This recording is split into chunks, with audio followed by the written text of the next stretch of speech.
Bakit umiihi ang ating pusa outside our litter box? Paano natin ito masosolusyonan? Kung nais mo malaman ang sagot dito, itong video ay para sa'yo.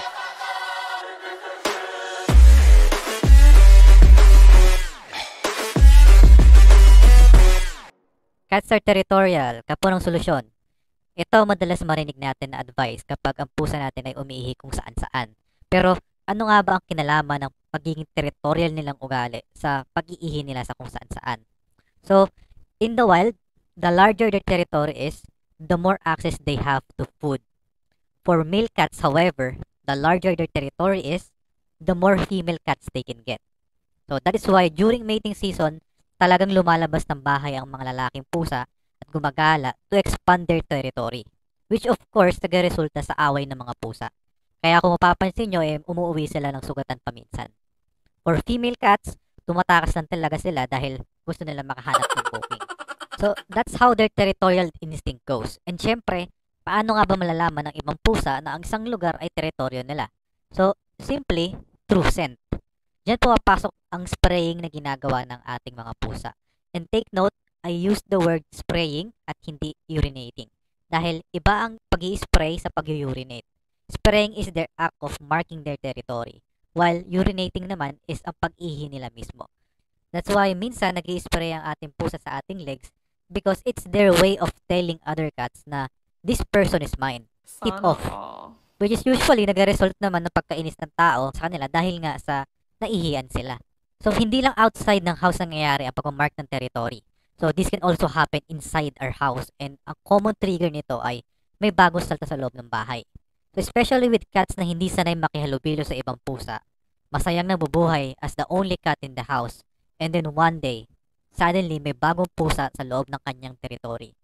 It's a huge stress sa kanya, especially dahil territorial siya. So, tendency, the cat will be like, I will mark everything that is mine. My favorite sofa is mine. This bed with my human is mine. This chair is mine. And this and this and this. I don't share. And that is not necessarily specific to other cats lang.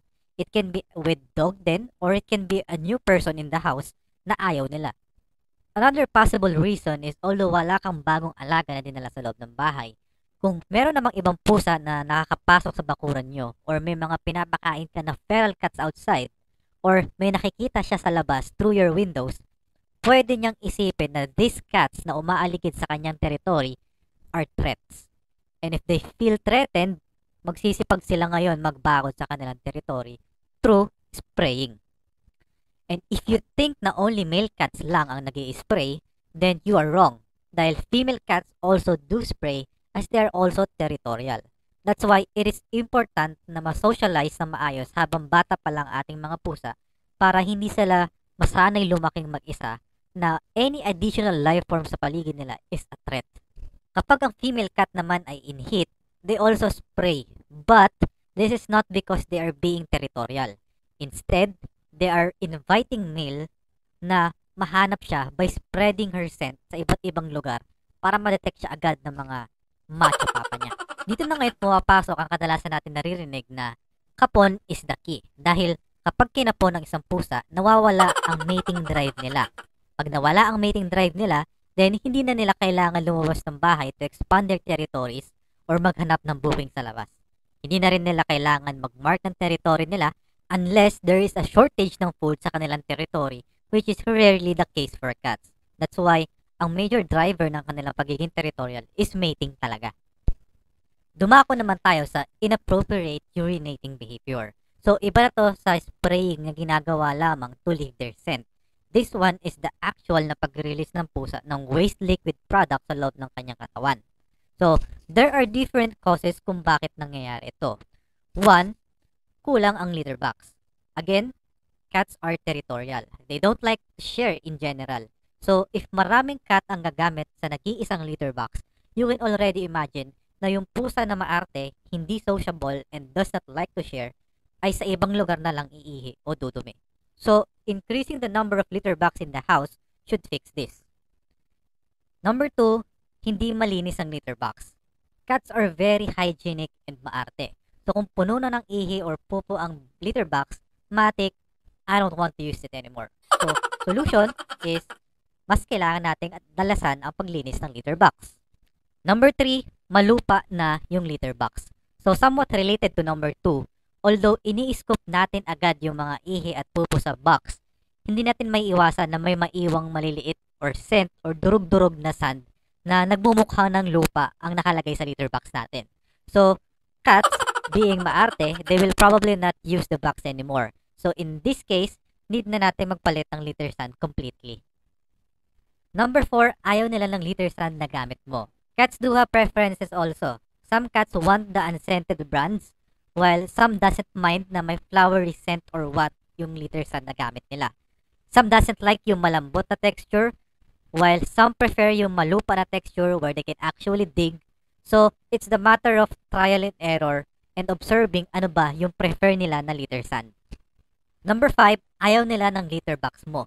Like number 4, cats do have preferences, pero this time, it's the litter box itself. Either masyado siyang maliit, or masyado siyang mataas, or masyado siyang mababaw. So, switching dun sa type of litter box na sakto lang ang laki, sakto lang ang taas, at sakto lang ang babaw where you can pour a good amount of litter sand so they can actually dig and bury their treasure should do the trick. Number 6, ayaw nila ng location ng litter box mo.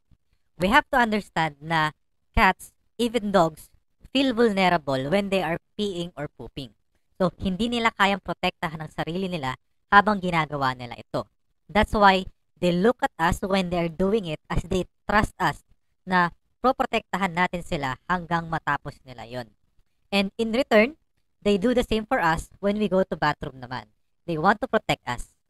So, knowing this fact, kung ang litter box mo ay nakapwesto sa gitna ng bahay where other cats or dogs can easily attack them while peeing or pooping, they will not use it. Doon sila iihi sa lugar kung saan nila feel na safe sila, which is usually sa mga corner dahil nga sa limited ang direction kung saan pwede manggaling ang attacker nila. So as a solution, move the box sa area ng house where they feel safe and at the same time is still accessible para sa kanila. Number 7 is the last and hopefully is not the case para sa ating pusa. This is health issues. If ang cat is may health issue kagaya ng UTI, bladder stone, and etc., pabalik-balik sila sa litter box or minsan kung saan na lang sila madatnan, doon sila iihi. If that cat has a leg injury or may arthritis o kaya obese, they will not like the litter boxes na mahirap akyatin. So tendency, doon na lang sila sa labas ng box. If this is the case, mas maganda na dalhin na agad sila sa veterinarian para magamot sila at ma-fix ang urination issue nila.